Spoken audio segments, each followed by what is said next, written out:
malabo, sapagkat malayo.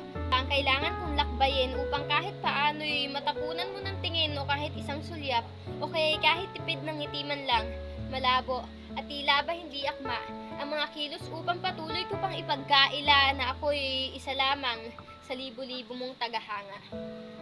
Alam mo bang nakakatawa kung paanong hindi ko magawang itago ang ngiti sa malasalaming refleksyon ng aking mata, kung paano akong mapatalon sa tuwa at magmukhang tanga. Paano ba naman kasi?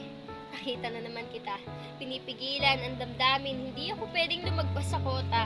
Ito ang limitasyon, paghanga lang muna.